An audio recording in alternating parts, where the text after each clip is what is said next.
yourself in a place where you can ground yourself and be focused, and just be able to have a place of peace and know that you are in a safe place right now, even in this space and this platform we have.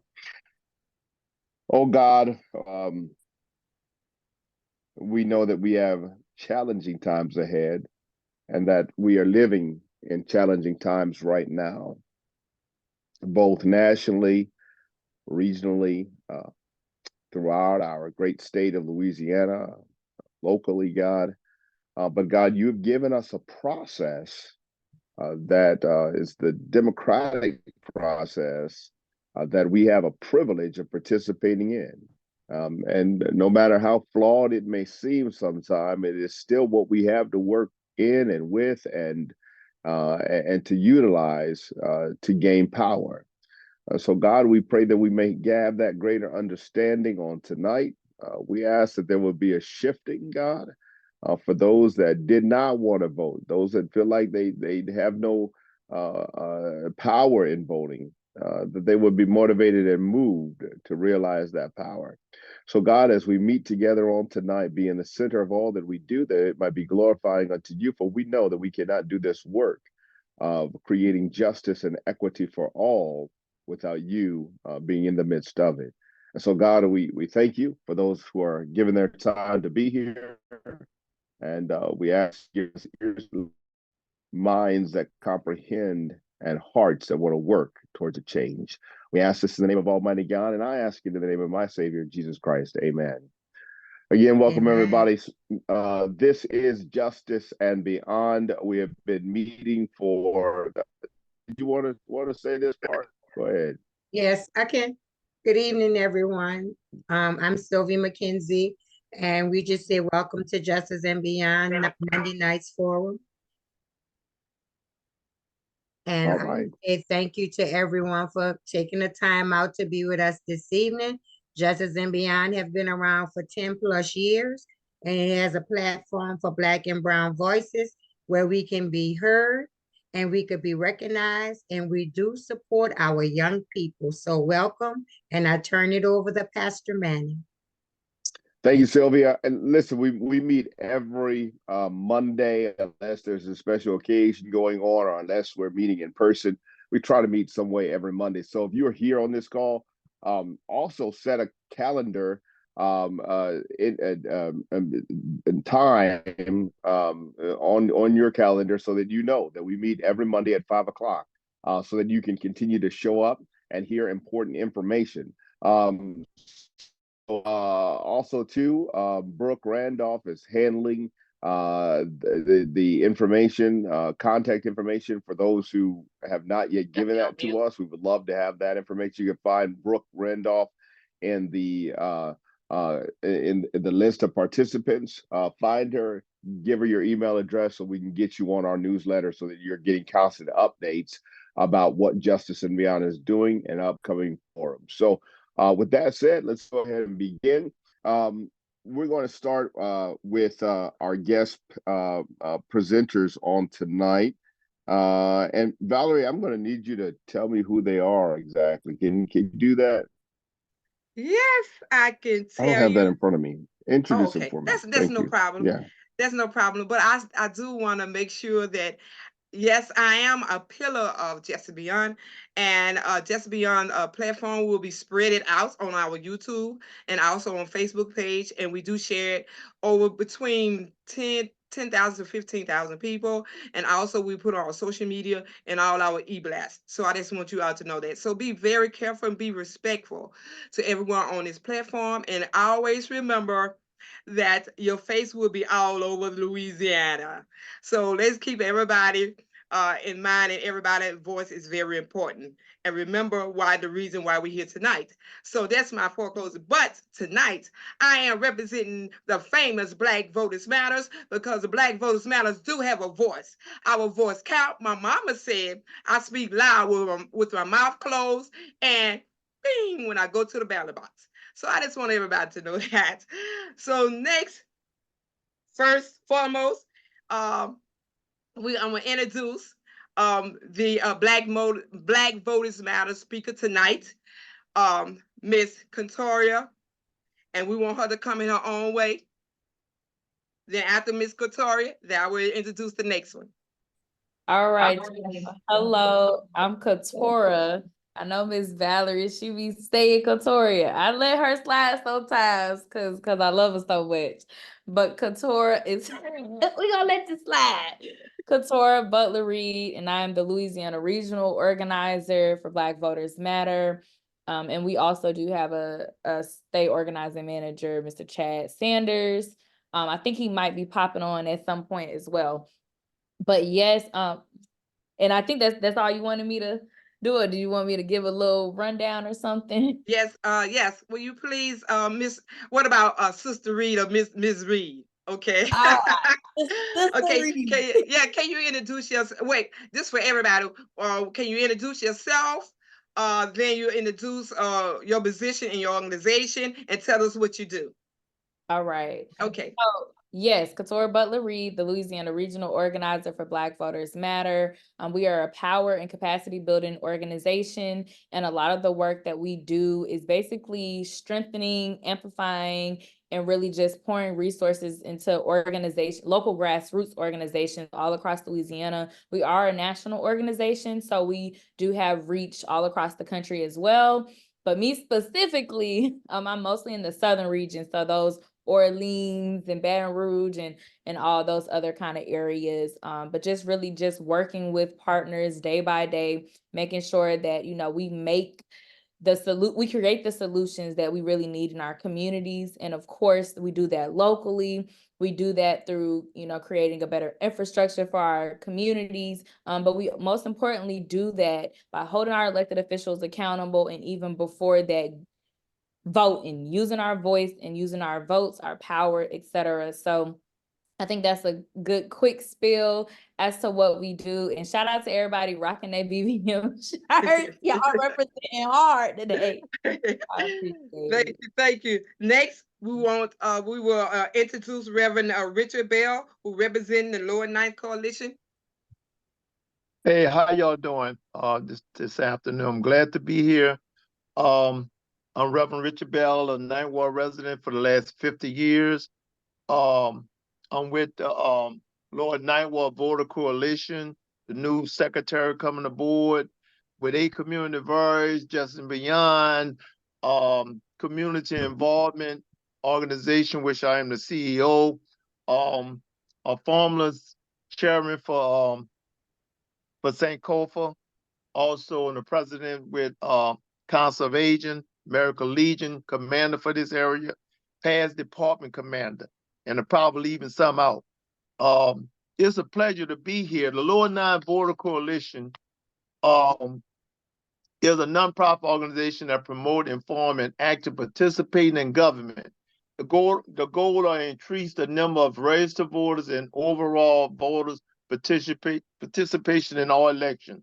The organization works with community partners on the following: citywide student voter education program, high school voter registration drive, student leader, student work with communities expect to produce the event, free transportation to elder voter site for first-time voters, Lower Ninth Ward Community Project Caravan, phone banking, candidate forum, voter registration celebration event.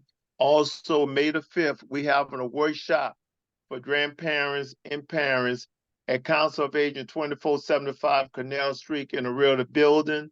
It started at 12 o'clock to 4 o'clock. We have some gift cards. The one who bring the most registered voters will win $300 to $400 gift card. Okay, thank you, Reverend Bell. So we want you to keep that announcement to at the end too, as well, because we're gonna gather all this information, and I'm sure we probably forget. So please remind us of your announcement at the end. Next, we have our Mr. Jackson from the NAACP Youth and College Division. Hello, Mr. Jackson. Good afternoon, everybody. Good afternoon, Ms. Ballard. Thanks again for having me on the show today. How's everybody doing?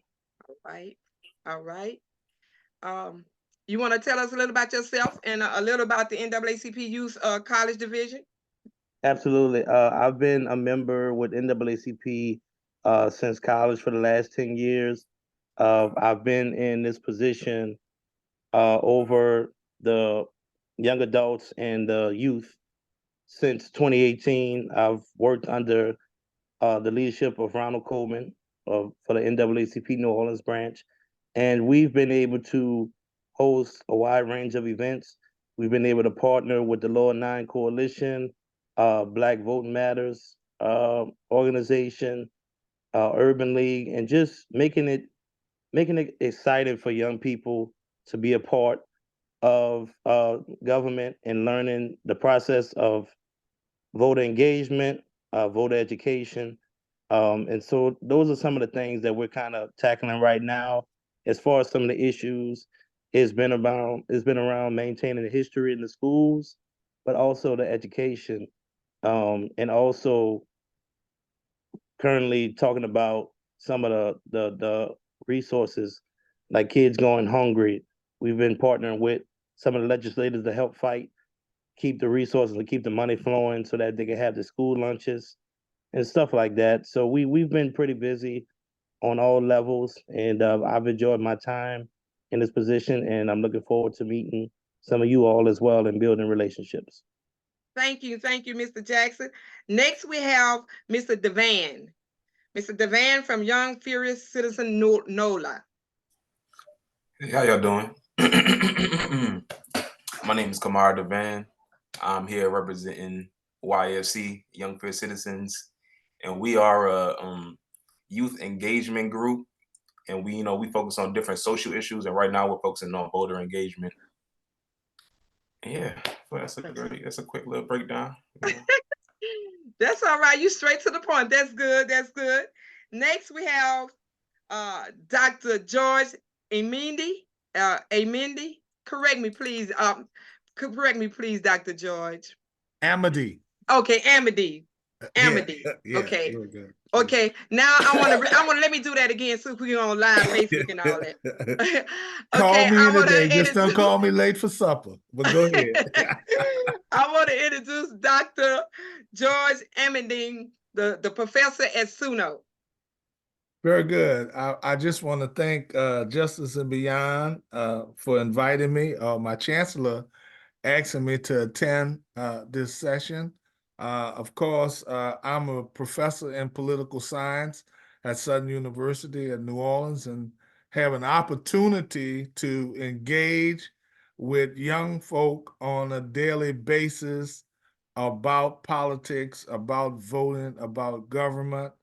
And SUNO in particularly because of the history of SUNO in terms of in this city with voter registration back in 1977 in terms of the voter education project. Some of our alumni, Janet Jackson, Betty Washington, Reverend Alexander, they engaged in the voter registration process that came up with about 22,000 people. And then the late Addison C. Carey in Addison Carey Political Science Club, in which they were involved in adding another 6,000 with SUNO students, a lot of them from the School of Social Work, that was responsible for switching the roles from being predominantly white to predominantly Black and led to the election of the first Black mayor, the first Black council.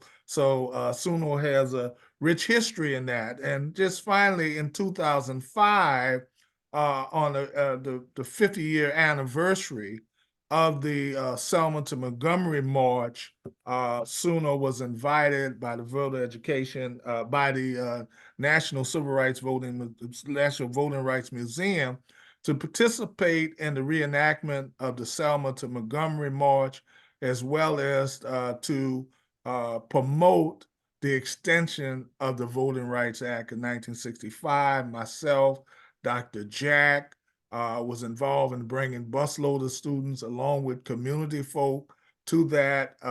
And that was also some very considerable engagement very early, and still trying to, a little more difficult nowadays, but still trying to get students engaged. Okay. All right. All right. We really appreciate Dr. Amedee. So next, I want to turn it over to our mediator, Reverend Manning. Reverend Manning, you ready? Wait, Sister Valerie. Hello? I'm sorry. Miss Mary Mushat. Miss Yes. Mary, she's on. She put a message in the chat, and Okay. she's here to do the dialogue as well. Miss Mary. Oh. No, I just wanted to say I'm here. My camera's not working, but I'm here and I'm really excited about hearing this dialogue. Okay. That's all. Okay. Oh, All right. okay. I'm Okay. sorry. All right. All right. Okay. Very, very good, everybody. Thank Yeah. you. And Yeah. Dr. Manning, I wanted to tell you that we Mhm. have Miss Amari. We have Miss Amari here from All Street All People. I just want to acknowledge her and give her a voice. If she want to speak, please allow her to speak, because that's one of our Absolutely. sisters in the fight. So Okay. thank you for coming, Absolutely. Miss Amari. I All was right. back, y'all. Hi. So Welcome, Miss Amari. okay. Can you hear me, Valerie? You got me? Yes. Okay, Yes. very good. All right, let's get started. Look, this discussion is vital. I come at this again. My name is Reverend Gregory T. Manning. For those of you who may not know me, but I come to this conversation both as the moderator for Justice and Beyond, but also too as a member, elected a member of OPDEC, Orleans Parish Democratic Executive Committee, where our role, one of our roles, is to increase voter turnout. And so this conversation is important to me on many different levels, both just as a civilian, a public servant, and as a pastor, and as a citizen of this nation who's very concerned about where we are. So let's discuss the problem. Where are we? Where do you see it as from your point of view, from your worldview? What is the issue as far as young adults voting, and especially as we look towards this upcoming presidential election in November? Let me just phrase it this way. Do we have cause for concern? And if do and maybe you don't share the same concern that I do. Maybe you feel differently. And if is there a cause for concern? And if so, why do you feel there is cause for concern? Or if you don't, then why not? Let's begin with let's see. Mr. Devan, would you care to speak on that? Is there cause for concern when it comes to young adults voting? I think there's a significant cause for concern, just because I don't think there's any.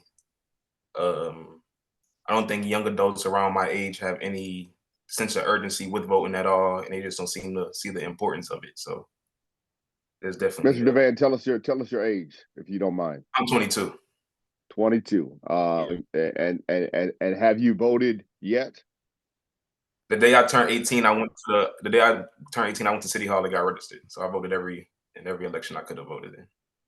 Let me ask this: why? What prompted you to vote that you don't think that other people that are in your cohort and that age have that same passion and desire to do so? Because you obviously had a desire to do so. What's different about you?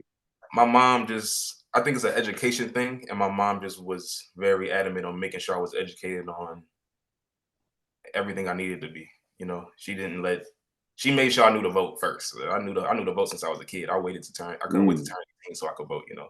So I think it's like people aren't growing up and learning in schools the importance of voting. When I was in school, that wasn't really emphasized on us at all. It was really just my at home and just the people around me pushing that on me. All right. So in your opinion, it's got to begin at home?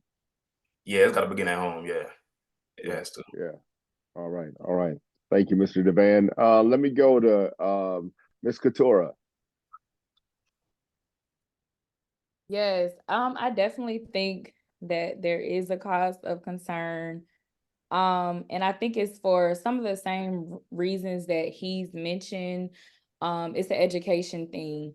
Of course, I have family members who kind of already like put that in my head about either it would be revolutionaries or just people fighting for a difference in our own communities specifically. But I do think that the youth do have like a thirst for change. Like I think like all young generations, there's a quote by Huey Newton, and it's something to the effect of the youth inherit the revolution. And so I think that it's a given that it will occur, that young people are going to be active. But I think it's more so about us guiding them to make sure that, they can truly, access those things. That word revolution is a powerful word. Do you think that it's an attractive word to young people, that it is a stimulating word that makes them jump up and say, okay, we're gonna be about revolution, and the way to do it is at the ballot box? So I think there's a disconnect with the way to do it. I think that, that word, they like, yeah, I'm ready. I'm ready. We have our saying right now, we fight back. And I know young people, they're like all over that, but how we do it. And so that's why that educational piece is important. That's why, we need to be in the schools. We need to be talking to high schoolers, etc. But also I think the other part is sometimes a lot of youth don't feel like they have like candidates that they really can, rally behind. Maybe they don't always see young people, championing on these, just the issues that we have. A lot of times they don't see the young people, fighting in these spaces. So it's a torch that needs to be passed, but it's so many different kind of things. It's a level of exposure that I think they don't always have in order for them to kind of think and see that they can be, effective in the process.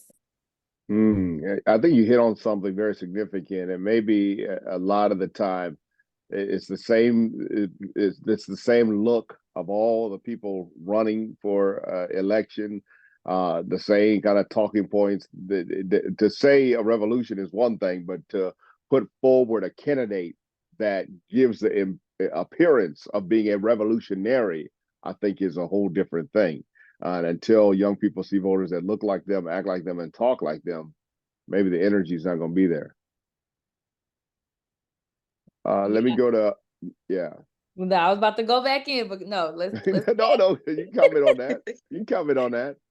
No, I was just thinking that I think that it is important for us to educate, young people first, but we got to start, letting young people know that we too can be running for office. So that's it. That's it. I'm gonna stop right here. There's a lot of young office holders, public office holders these days, and they need to start speaking. Well, they do speak, but we need to promote them and show their faces more often, and get more like them. Professor Amedee, is there cause for concern as we approach the November election? And if so, why? If not, why not? Well, absolutely. When you have a governor that's about to embark upon a constitutional convention, and he's going to wrap everything up in about 2 or 3 weeks, and that definitely doesn't spell good news for Black folk, I know in particular.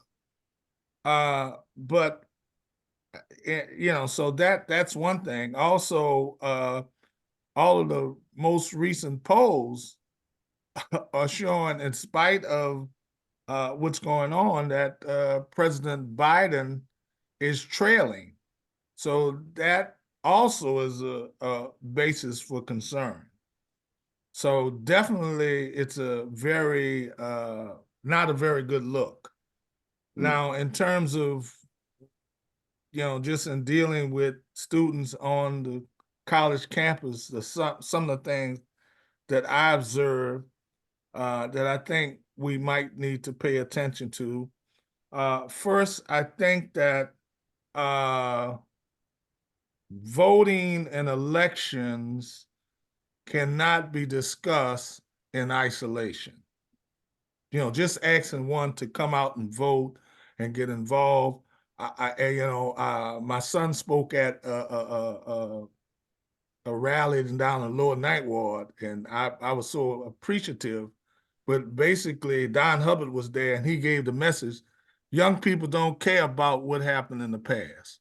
Now that's horrible to say something like that. Most of them don't even care. The fact that we could not that but what I'm saying is that when I say it has to be tied to a more holistic view, where voting is not in isolation with economics and the other things that go along with it. So, and of course, education is important, and there's a lack of education about the process, and there's a lack of seem to be the idea of the efficacy of voting.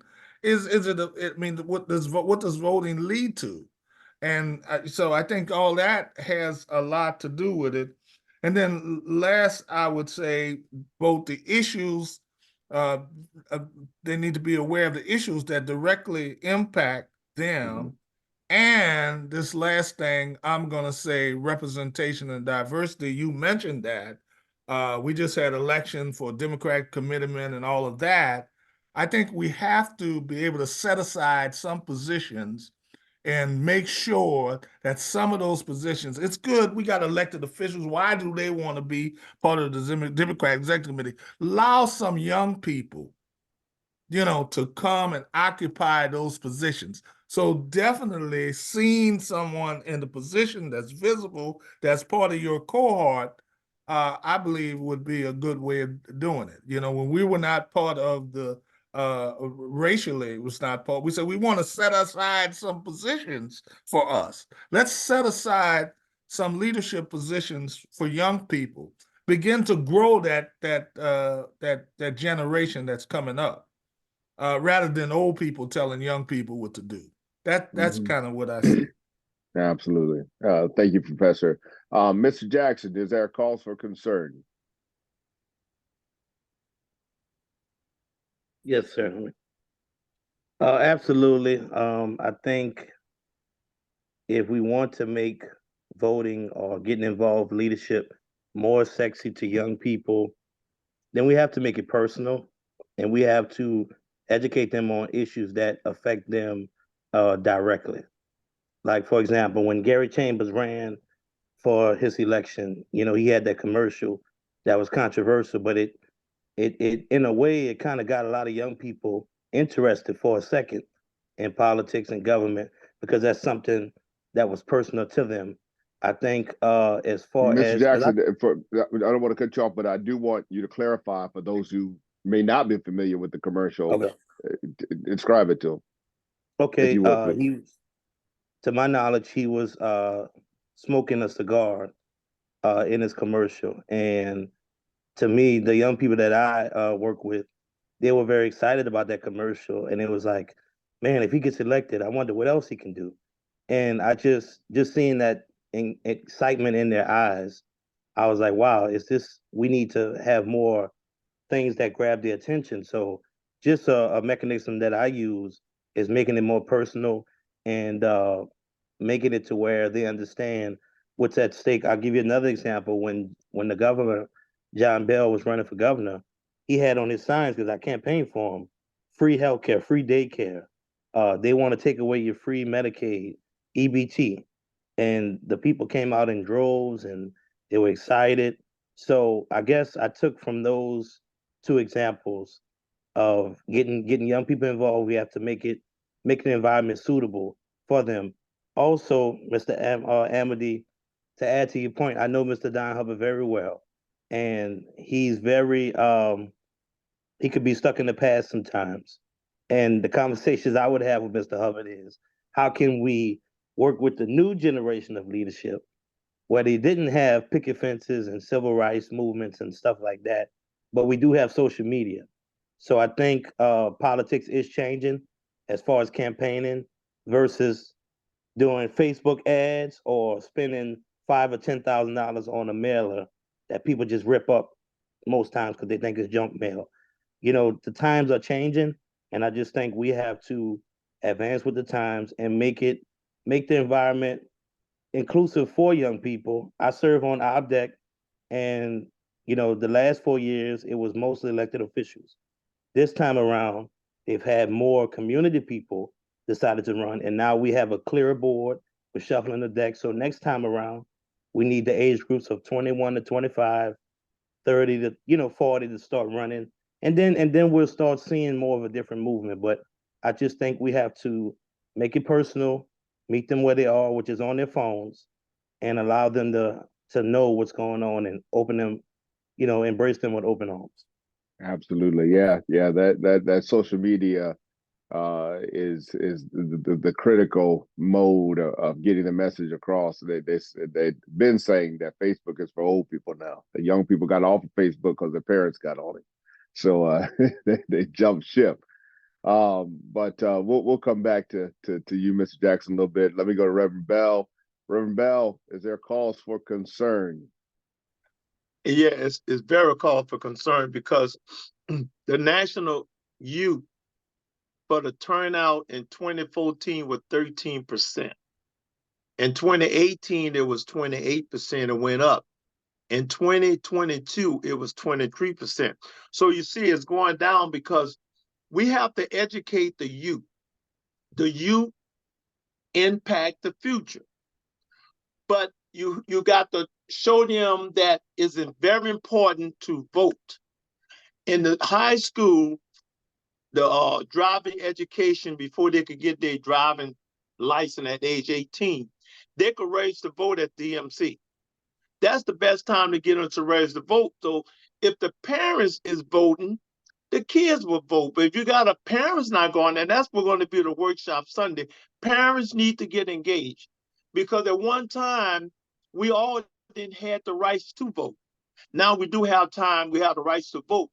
Right now, the voting rights are threatened because they're going to try to cut down the way you vote, how to vote.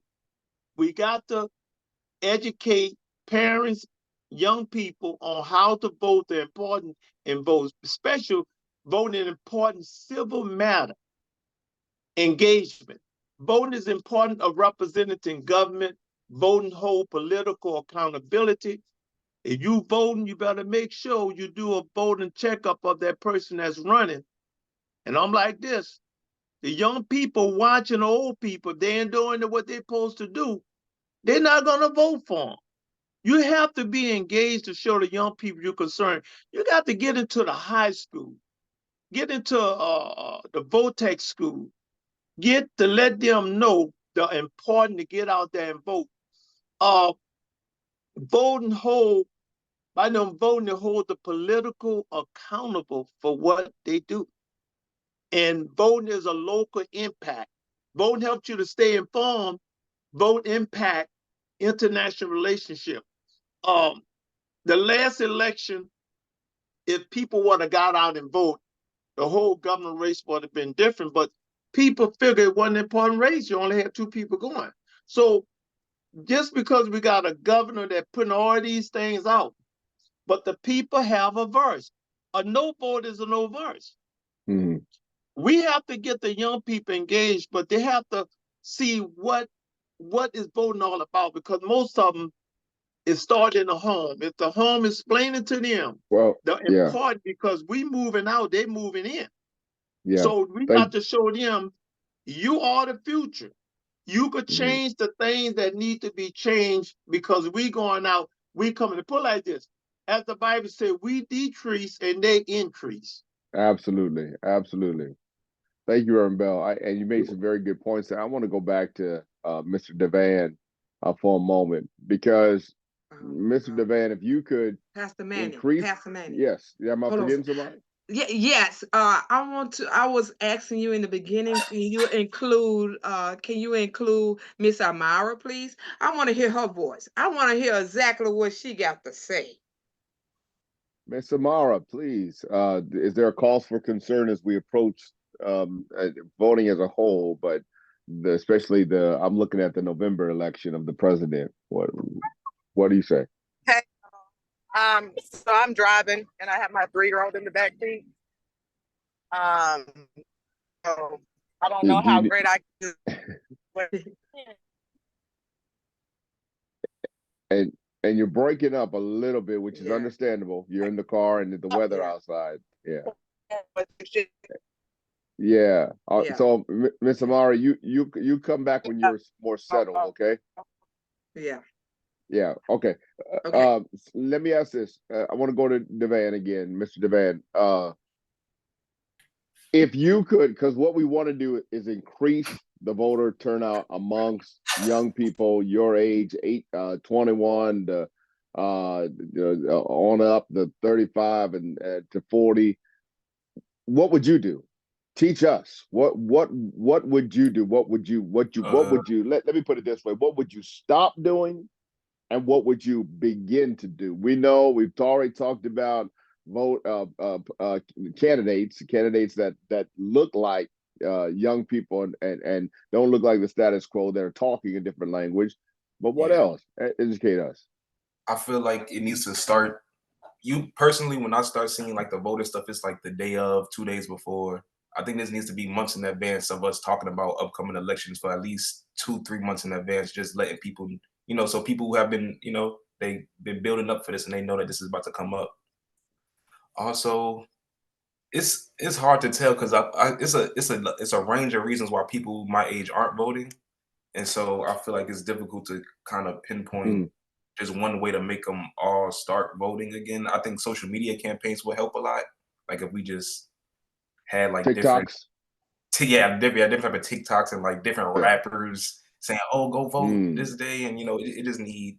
My people are easily influenced, and they need the influencer who has good intentions, who will Okay. lead them on the path of wanting to be educated and wanting to go out and vote and stuff like that.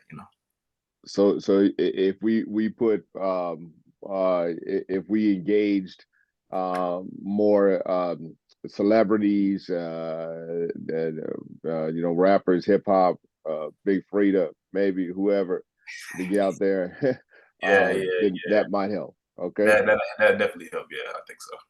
What issues are going to be key to getting young people your age to vote? What hypes them up, like in terms of this is what's really important to me? If that's going to be taken away from me, or that's going to be sacrificed, or if that's going to be something that's going to be on the table, then I know that I need to go vote. What is that? What's that main issue that affects your people your age?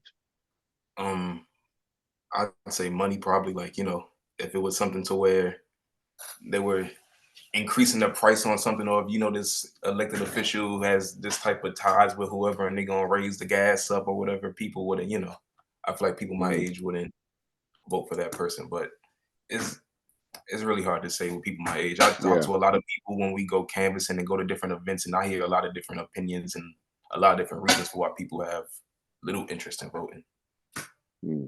Like a lot of people my age are like again, like it's like like I'd never vote. Like I don't like. I think it's like a fight against authority. Like they just don't want no one telling them what to do, or not even that. Just a conflict. Okay. They fight against authority. Where it goes back to that word revolutionary. And yeah. All right, I appreciate that. Keturah, to you too. What do you think are there any significant issues that you would say would make young voters want to be engaged in the process? So I'll go back to what Kamara, correct? Is that okay? I'm just making sure. Kamara. Yeah. Kamara Devan. Kamara Devan, yes, sir. Yes, all right. So one of the things that I noticed more so when I'm like actually in high schools, of course, is to his point, money, in a sense of jobs. Like, how do I even learn how to manage money? How do I know how to, jobs, raising the minimum wage, like so many different things in that kind of way. And so I think about that, but I also think about some of the issues that we have right now in session. So when you think about lowering the age, when you think about like just kind of things like that, another thing in session, they're trying to take away scholarships for people who want to leave Louisiana. And so when I think about all these different issues, especially the voting block, these are people that, when I have conversations with them, especially even college students, they're kind of like, well, who who said they gonna do that? Like, who in their right mind would vote on this bill? Who would create this? And so when I think about specific things like that make a direct impact to voters, to young people, these are a couple of issues that, you know, we really can fix if we have the right elected officials in office, but also utilizing our own voice, you know, when we go to the capitals, when we go to the council meetings, etc.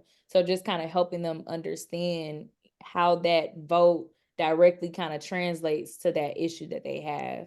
And also things like violence. And so what our mayors are doing, or what our police departments, etc. So those are I would say, some of the biggest issues that I regularly hear. But I always like to encourage, you know, in rooms like this, making sure that, you know, we're of course leading by listening to the young people, because I'm still young, but I'm getting a little out of touch with them. So other than, you know, directly talking to them and issue mining and like you said, canvassing and phone banking, you know, it's very hard for me to really directly pinpoint specifically, but from what, you know, the conversations that I have on the ground, those are some of the top ones. Yeah, thank you, Keturah. I want to touch on something too. That I think Mr. Devan said that, you know, we need to start earlier, way earlier. We don't need to start the month before or 3 weeks before. So I want to hand that question off, and I just want anybody to speak on it. Just jump in. I'm not going to continue to circle around and call on people, but I may ask you this: it is there such thing as too early? In terms of engaging young adult voters, is it when is too early? When is the proper time? When do we need to start really being very, very loud and clear about the elections and what's coming up and what's at stake? Who wants to speak on that? Hi, can you hear me? Yes. Hi, my name is Saeed. I actually work for Black Voters Matter as well in North Carolina. Thanks to Keturah. Shout out to Amari for being on here. So thank you for allowing me in this space. Being from North Carolina, we're dealing with some of the same issues. So it's not just a Louisiana, pronounce it wrong. Oh boy, don't get me. But a Louisiana thing.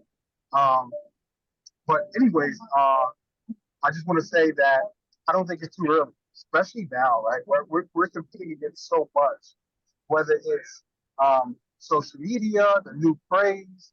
I know for North Carolina, and I'm sure the same for Louisiana, we're gonna have to deal with hurricanes, right? Like hurricanes take time away. They're not gonna probably change the day of voting because of a hurricane, you know. So I think the earlier the better, especially when we're dealing with folks who haven't historically been engaged. And that's my 2 cents. I'm not saying historically. Yeah, I'm real quick. I want to clarify. When I say historically, the truth of the matter is, when you look at the folks that have voted, these are baby boomers or children of baby boomers, right? These folks have been through things with Dr. King. Most of the time, you do in every Black family's house, you got a picture of Martin King, John F. Kennedy, and Philip, and Jesus Christ, right? Now, a lot of kids are not growing up with that. Those same institutions are no longer present the same way it was for previous generations. And so we have to start now. We may not get the results we want now, right, for this election, but if we start the process now of really doing that deep political work, I think we can see some good relations. Excuse me, Pastor. I don't think Cyan is one of the panelists, so he should that's wait fine. for the questions. Yeah, okay. No, that's fine. I understand. Yeah, no. So let me say this. I think the point that good point that he made though, and I want to hand this over to our panelists. You know, we're very concerned about upcoming elections that are in the short term.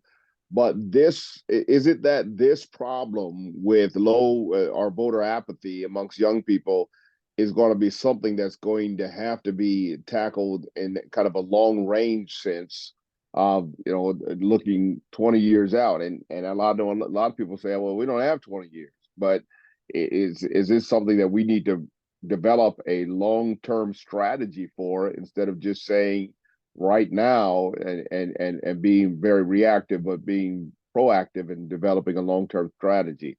Mr. Jackson, what do you say to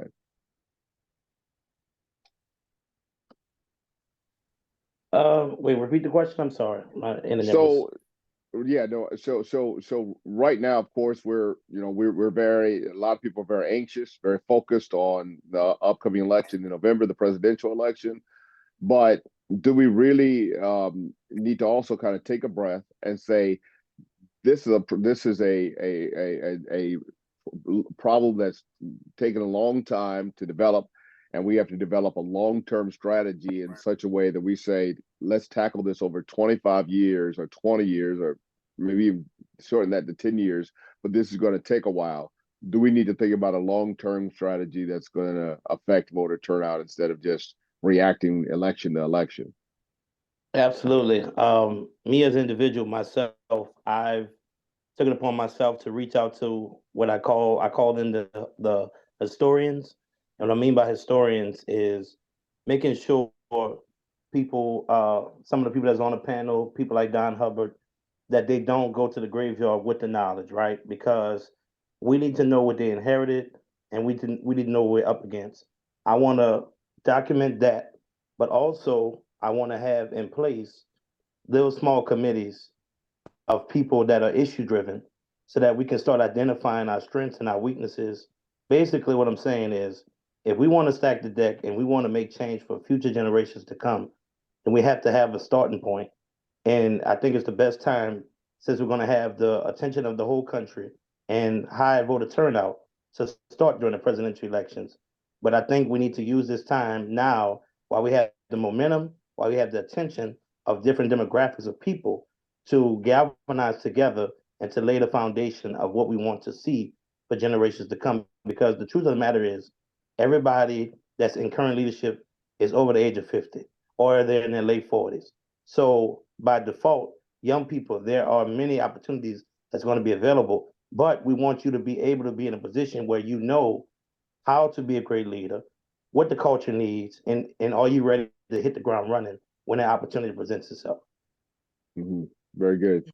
Thank you, Mr. Jackson. Mr. Devan, are you ready to run for office?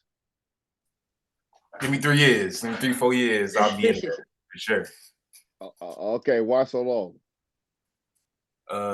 I just feel like there's more educating I could do personally. I could still learn a lot myself. So I don't want to be a leader if I still could learn how to,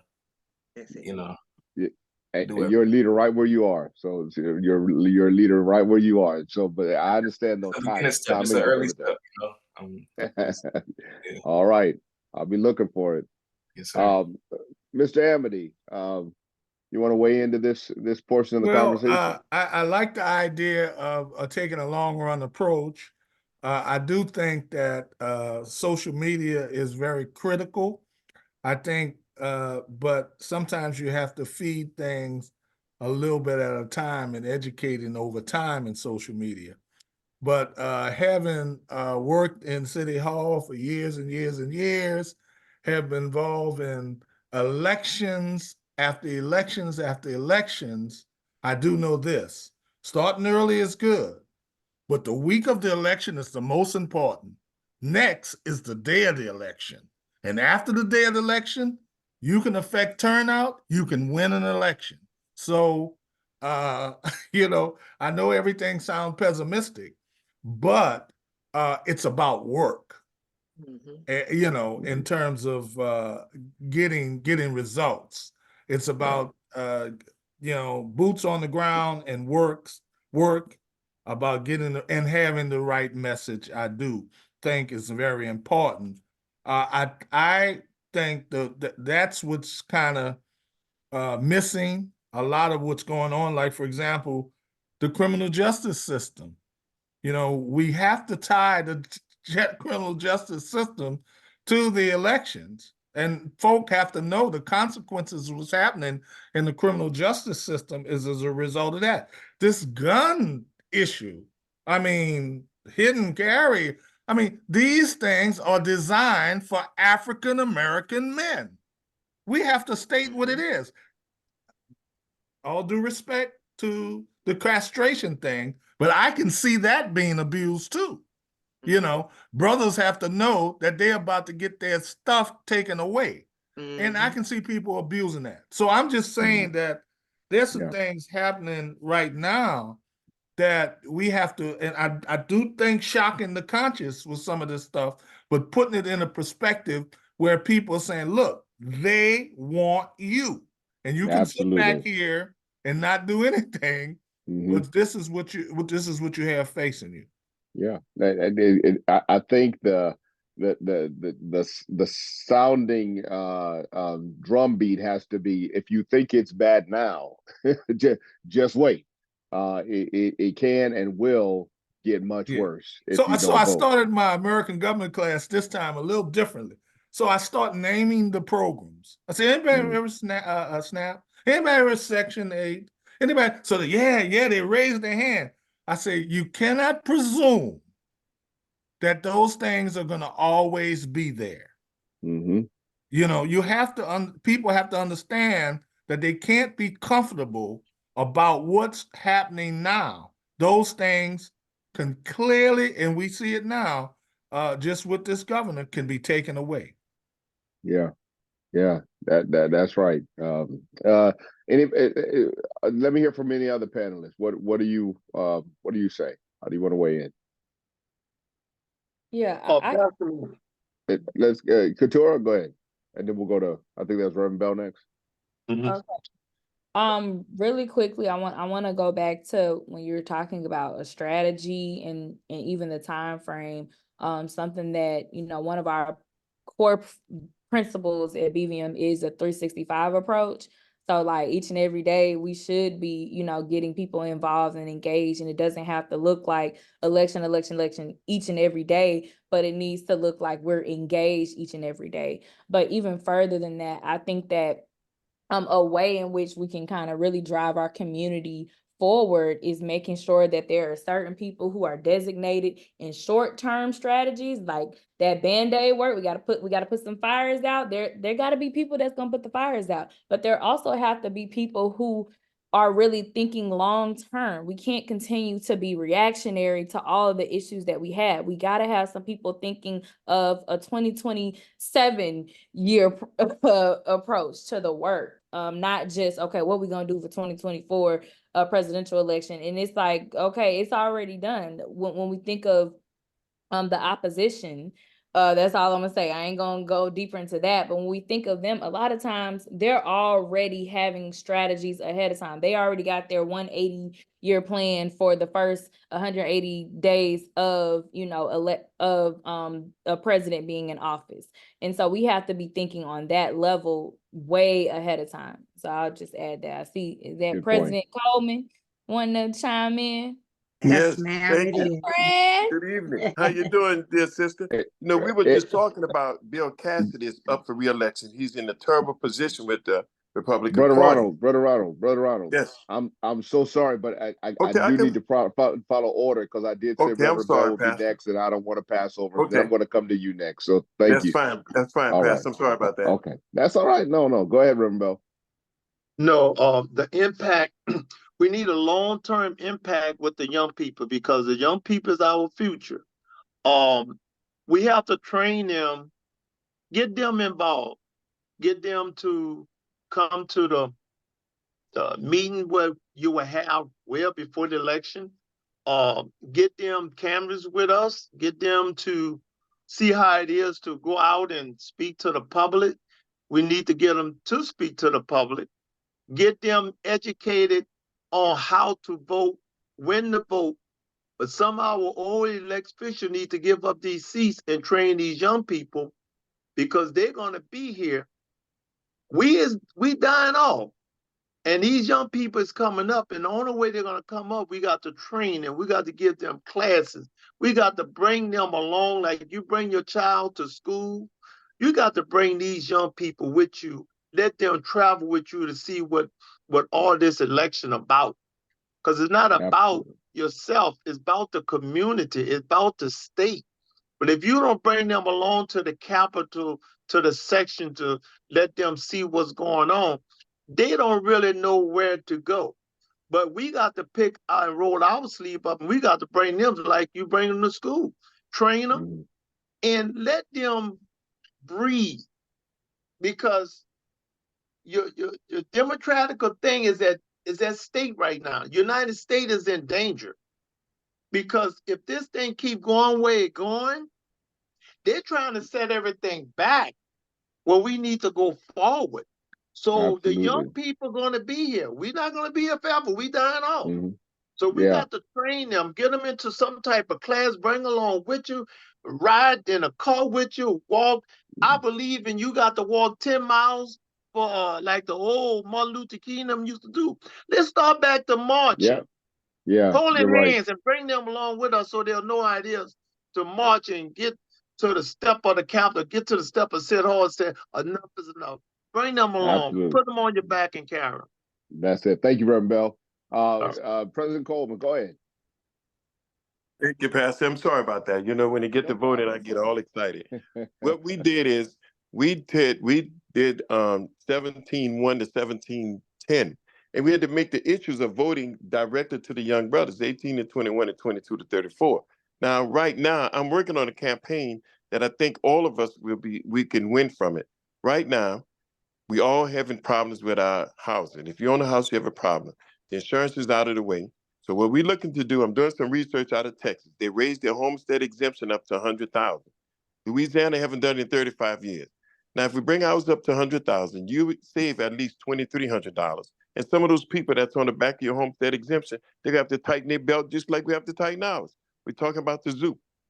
We're talking about the aquarium. It's a bunch of them that's getting a lot of money.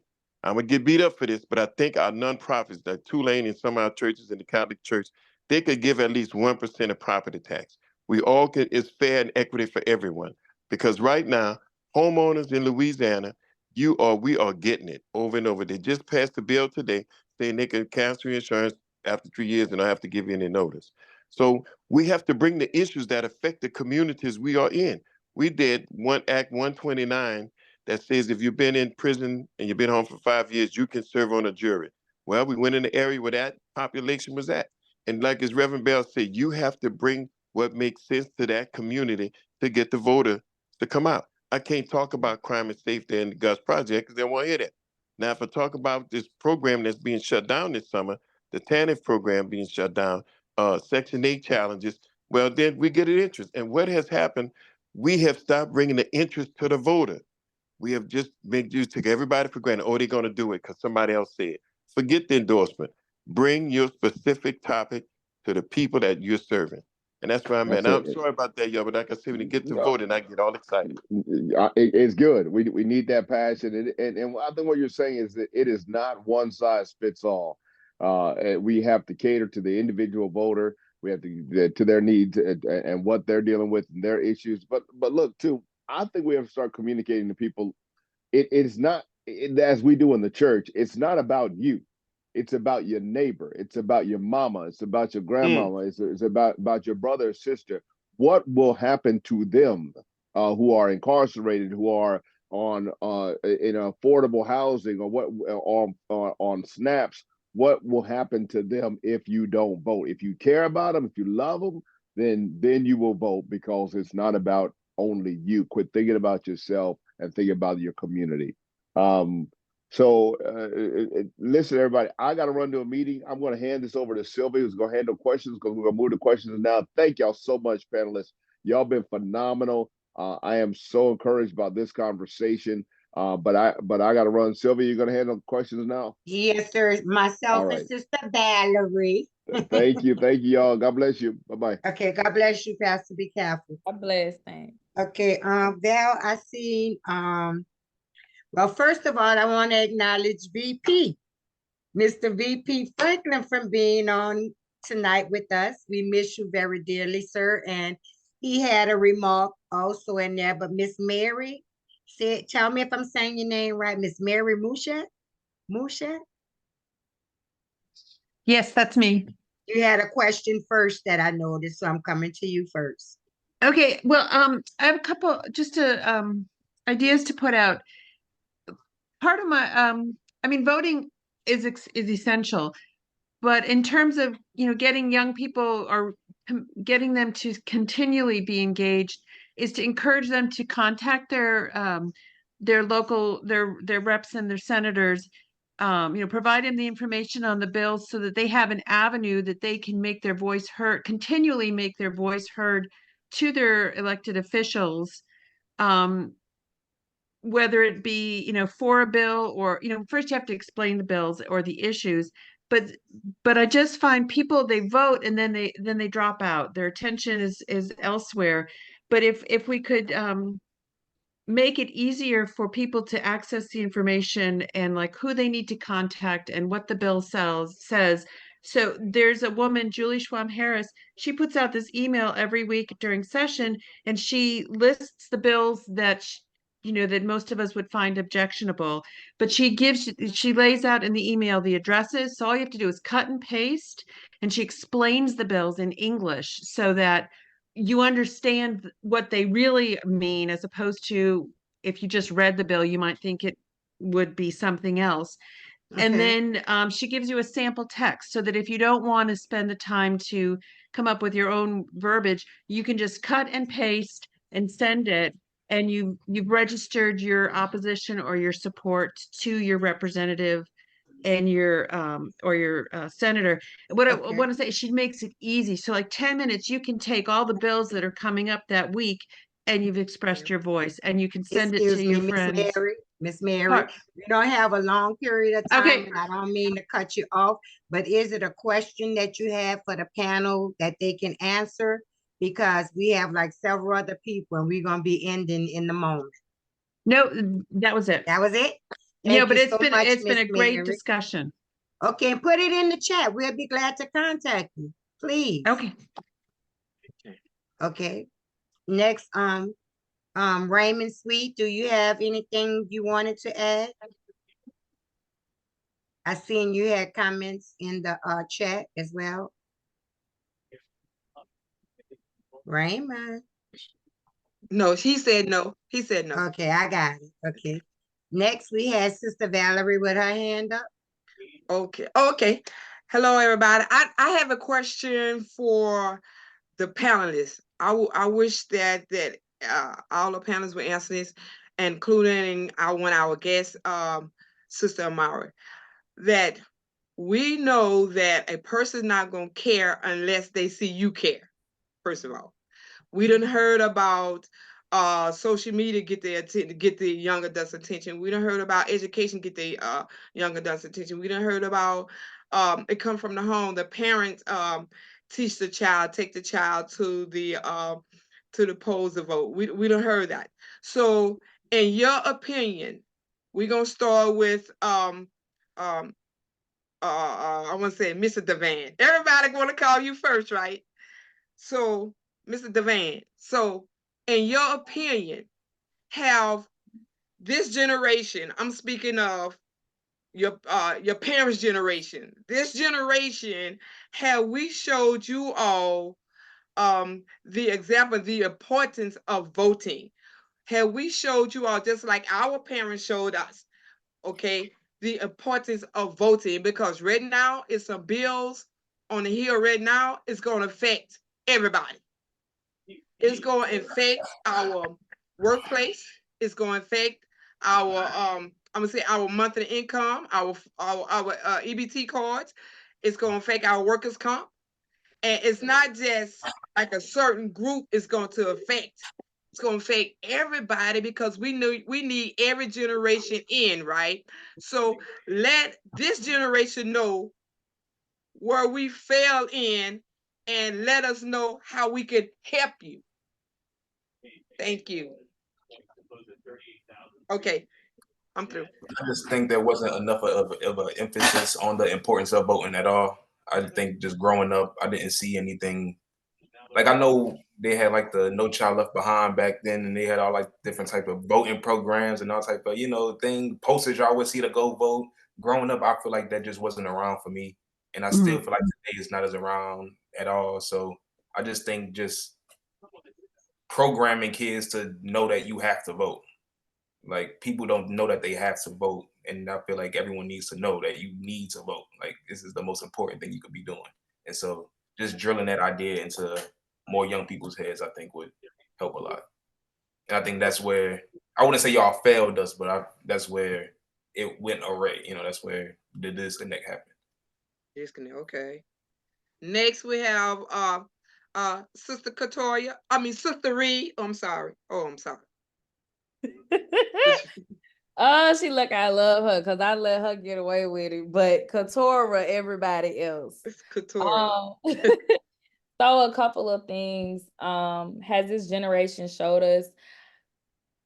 I'm gonna have to say sometimes there are certain people that will do that, but not all the time. Like I said, in my family, of course, that was shown. It was a big stressor, but in schools and etc. I think it was Miss Betty. I'm gonna say Miss, I don't know, Miss Betty and Asali or Mrs. Asali.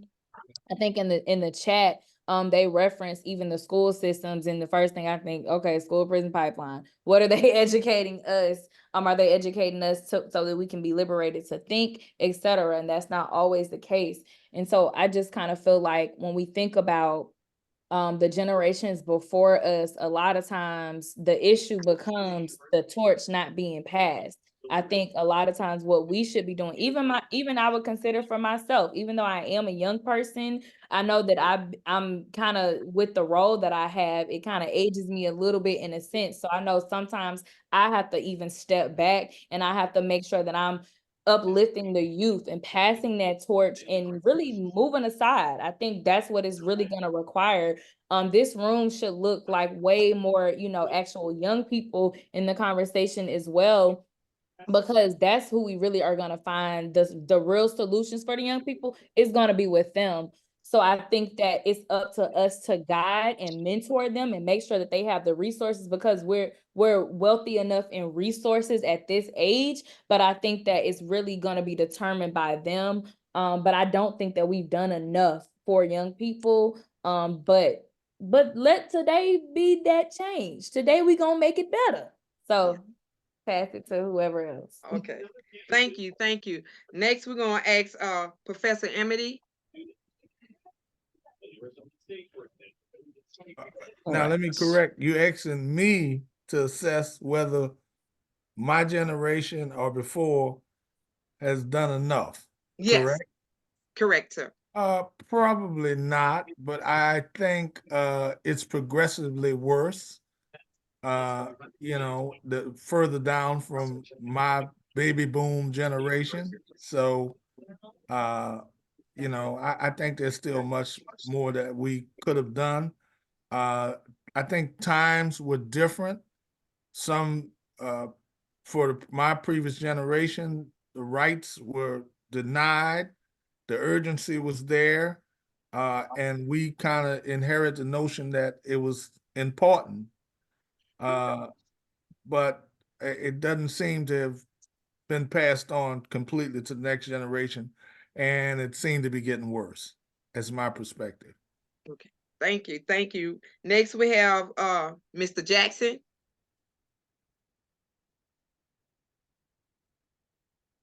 Mr. Jackson. Okay. Yeah, I got bad internet connection. Yes, ma'am. Oh, okay, yes. Can you answer that question? How do you feel that about the generation before this generation here, like the 20s, did the, I'm gonna say, the 50s and the 60s generation? Do you think they gave us? Do you think you actually did they help or did they hurt or did they? Yes. Well, I'm gonna say this because this is gonna be a little controversial, but I think my generation, we are more in reality as far as mental health and as far as what we've had to deal with as far as having all education, still not being able to find a job, things of that nature.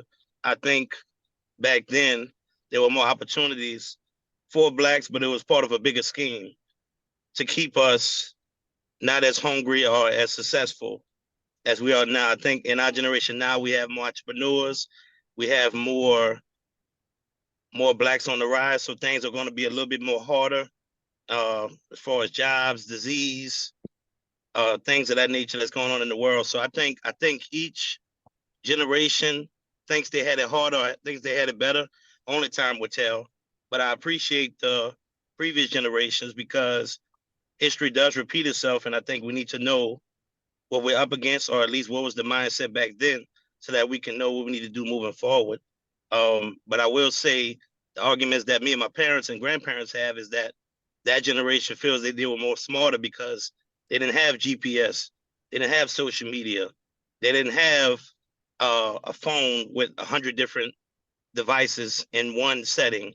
So they feel like our generation is more crippled and more self-reliant on technology versus the previous generation. So I think it's balanced, and I think that we should appreciate and utilize the different time periods to move forward and to create a long-term plan. Okay, Reverend Bell. Okay, in our past generation, like my parents' generation, you got to realize they came up behind slavery. They came right at the time the Voting Rights Act, where they could at least go out. But even going out, they still was intimidated to go out and vote. So there was more of a generation that still feared the white generation, because when the Voting Act passed, the Civil Rights Act passed, they felt more they could go out and vote. But my generation, we know we was going to fight to have the rights to everything the other counterpart had. Now, the generation, our kids' generation or grandchildren, we have to let them know they got to keep this fight going. It don't end now, because now the way you look in my generation, we looking at the way the future looking. They're trying to take back what we gained and what our parents struggled to get. So we have to teach the young people to keep this drive going on. If you got to march, march. If you got to crawl, crawl. If you got to go in front of the city council, speak, speak. If you got to go in front of Baton Rouge, speak. Wherever you got to go, speak your rights, because right now they trying to take the rights from you, trying to take the rights from a female, trying to take the rights from the LGBT. They're trying to take the rights from everything that was gained in our political leaders that lost their lives and struggled with the march to give us what we got now. We got to keep this fight going, because we can't let their lives be in vain. They died, some of them along the Civil Rights March. So we got to keep it going, so our generation in the front of us, our grandkids and kids, be able to fight. But if we don't show them that we fighting, they're going to lose it. Thank you, Reverend Bell. Okay, the time is for spent, so we're gonna ask, starting with Ms. Reed, we're gonna ask for closing remarks. And in your closing remarks, can you give us a solution how we can better communicate with the youth, with the young? For example, the ones in New Orleans, Louisiana, we reach out to them. We meet them right there where they at. We do second line, we do caravans, we call them on their phone, we talk with them, we have a conversation with them. So can you tell us in your closing remarks, how can we improve to communicate with the young adults? Thank you. All right, thank you for that. Yes, that is a very hard question to answer. But I just would say be open-minded, and be willing to be creative. A lot of young people, they're gonna do some stuff that you might never even heard of. We got the TikToks and all that kind of stuff. They got all kind of different events that they're doing. And so just kind of being open-minded and just allowing them to lead. I think it's very important to be in the high schools, all of the high schools, the alternative schools, the schools for students with disabilities, etc. making sure that we're extremely inclusive, also pay attention to the issues that they're speaking up against and making sure that they have resources to do that kind of work. And just not being afraid to have the conversation and also accepting those harsh truths that they might be, you know, wanting to say. Like, that's why I said be open-minded, because they might tell you something that you don't want to hear. But just, you know, be patient and loving with the students that you're engaging with. Invest in organizations like the Young Fair Citizens, the youth and college NAACPs all across the state, going into the high schools, but even taking a step further to go into the middle school, starting as young as possible. But always, I'll drop my email for those who are interested in being involved with Black Voters Matter. Over the next couple of months, we'll be doing some issue mining and canvassing. That's something that we've even done with Young Fair Citizens. And I'm looking forward to doing it again. But, you know, just providing opportunities, you know, inviting them to your stuff and then going to support them to their stuff. But yeah, resources, money, putting some money in their pockets. Okay, I'm done. Thank you so much for having me. Yeah, thank you for coming. Thank you for your presence. Next, we're going to have Dr. Amedee. I guess my word is education. I think there's schooling. Schooling is the ability to sit in desks for long periods of time, but education is 24/7. And so all of us need to be involved in educating 24/7 in the sense that elections are good, but people don't understand policy. They don't understand the political process. They don't understand how getting things done. Somebody was saying about writing somebody. What the hell does that mean? So it's important that education go forward and that we become this generation, future generation, be more aware of how to get things done. Thank you, Dr. Amedee. Next, we're going to ask Mr. Jackson, Anthony Jackson from the NAACP, please.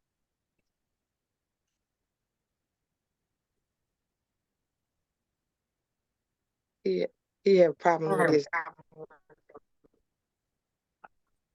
Okay, while Mr. Jackson getting himself together, we're gonna ask Reverend Bell.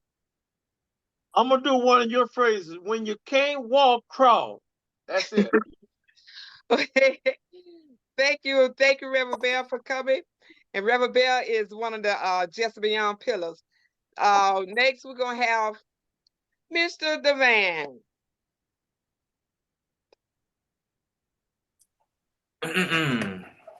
Well, I'm sorry. What was the question one more time? The question is, this your closing remarks. Yeah, so in your closing remarks, can you tell us how we can improve to get the young adults' attention and get their, I want to say, their interest in what's going on politically? Can you add that in to your remark? For example, I made an example like in New Orleans, we do New Orleans stuff. We do like Second Line, we do Caravan, you know. So we get their attention. Then once we get their attention, we talk with them while they out there and stuff. We find out they end up joining up with us. So with this, can you add that in your closing remark, please?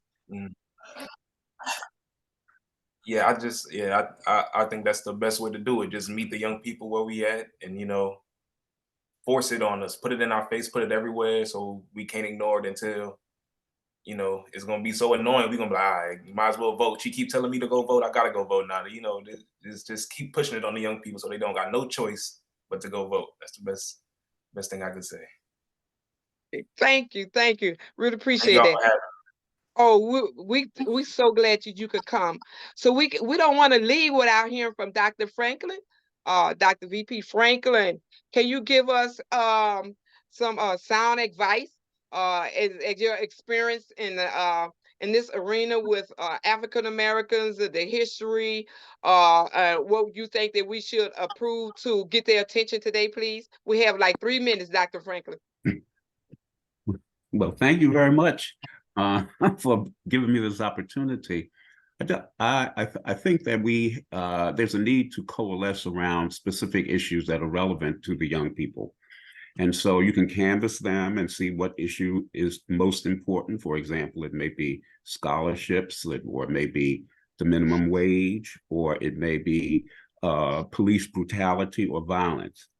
And once you have some kind of understanding of what they prioritize, what's important to them, then you try to get as many organizations as possible to join in a coalition to put pressure on the elected officials to move on that issue.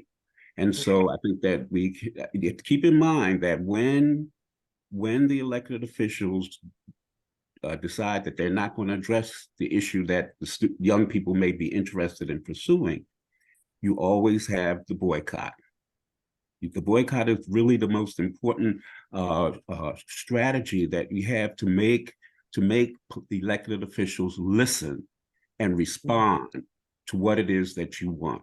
And so you formulate an issue, gather a coalition that wants to be involved in that issue, bring the issue to the elected officials, and if the elected officials do not respond, target some or institution that these elected officials support, target that institution, and for a boycott, and say we will protest until our demands are met.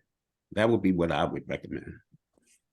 Thank you. That's some good recommendation, because I see one young man that's on here. You got him excited, Dr. Franklin. You got him excited, Mr. Rowe. So do anybody have I want to say any announcements? Anybody have any announcements? Because the time is first spent, and we had a great conversation, respectful conversation about the young adults getting involved politically, especially voting. So do anybody have any upcoming events and announcements? I know we have one, Reverend Bell. You have an announcement. You would like to announce your announcement, Reverend Bell? Right. I have a workshop for grandparents and parents and students this upcoming Sunday, May the 5th. Also, May the 26th, we'll be showing a film that to help the young people to get out and vote. The workshop will consist of training, being knowledge, and the 15 reasons why you need to get out and vote. It's going to start at 12 o'clock to 4 o'clock. We'll have refreshment. We got gift cards. And the one who brings the most people to raise the vote could get a $300 to $500 gift card. So that's taking place Sunday at Council of Aging, 2475 Canal Street, in the rear of the building. The L9 Voter Coalition is sponsoring it, and I am the host. And we got some stuff to give to you, and we're going to do a survey at the end of each one of these classes to see how you stand, how you voted. We didn't ask who you voted for, what the reason you go out and vote, and why you go out and vote. And we need to get the young and old together to vote. And you're going to see some new things coming in the L9 in this voting situation. St. Marie's Villa, we're going to get a voting commission pulled down there for the young elderly people don't have to go too far to vote. So if you got the time, come out. It's free to the public, 12 to 4 o'clock at Council of Aging, 2475 Canal Street. A no vote is a no voice. Thank you. Thank you, thank you. So while I'm making my last announcement, before I turn it over to Sylvia, I want to ask Miss Amari, do you have anything to say? Are you still driving? She might be still driving. So she might be still driving. So I noticed that we have BMV, Black Voters Matters, BVM, Black Voters Matters, the NAACP, the Young Fearless Citizens, and all streets, all people. So can y'all put y'all contact information in the chat, just in case that someone want to contact you all and get some more information about your organization and they might want to join. So can you please put your information, your contact information in the chat, please? I want to say is that's all. I don't see no more hands up for announcements. No more hands up for announcements. So it's 6:31. Do I have any announcements from any one of the pillars? An announcement for any one of the pillars? So, Miss Sylvia, Sister Hi, Sylvia. this is Asali from Ashe Cultural Arts, and I had my hand up. Maybe you didn't see it. Okay, but I did. I'm sorry. It's all Okay. good. I just wanted to announce that on May 18th and 19th, we're hosting the first of a series of meetings called community power policy, where we are inviting the community to come in and help to create an equity policy that is going to go on the ballot in March. So we are co-creating a ballot initiative around equity to protect ourselves as much as possible, barring state preemption from some of the policies coming down. So we would love to have your participation. It will be every month. The Young Fierce Citizens will be in full effect starting in May. So check out ashenola.org. And, you know, I know most of y'all get our newsletter, so you'll be hearing about it, but we look forward to seeing you with that work. Yes, thank you, because I sure do get that newsletter. I sure do. So we'll spread it out. So I want to say somebody else had their hand up. Mr. Jackson, did you have your hand up? Nobody? So I want to say Sister Sylvia or She had to go. I think she had to go. Yeah. Okay, I didn't see it. So we're gonna close out. We're gonna close out with a prayer. We're gonna ask Dr. Franklin. Somebody waving. Okay, I didn't see it. All right, is somebody waving? I didn't see it. Oh, somebody waving? It's Brooke. It's Brooke, and I wanted to say, that our next 3 forums are actually going to be very sort of related to some of this, and they're going to be on some of the ways in which our new governor is trying to clamp down on us. So we'll be having one on Sewage and Water Board. We'll be having one on, help me out here, Lane.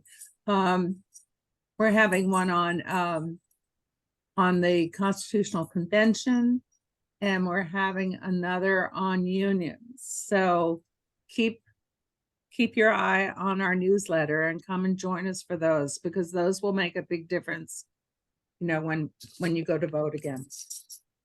Thank you for the announcement, Brooke. We really appreciate it. So it is time to go. We really appreciate everyone for joining, especially thank you for our guest panelists, our participants, our speakers. We really appreciate it, and we're hoping and praying that you keep up the good work, and please give us a shout out if you need our assistance. Again, this is Just Beyond. Thank you again for coming. We're going to ask Dr. Franklin, can you close us out, please?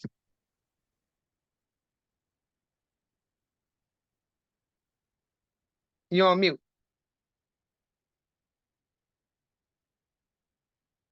You're on mute. You're on mute. Dr. Franklin, you're on mute. We can't hear you. Okay.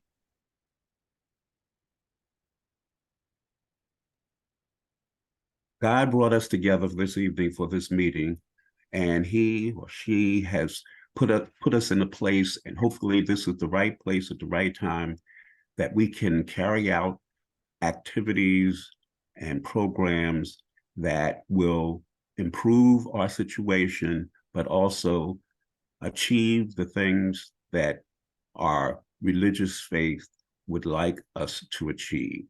Thank you so much for this opportunity, God, and we pray that we will have many others. Thank you. Thank you. Good night, everybody. Ashe, good night. Good night. Good night, everybody. It was wonderful. Thank you.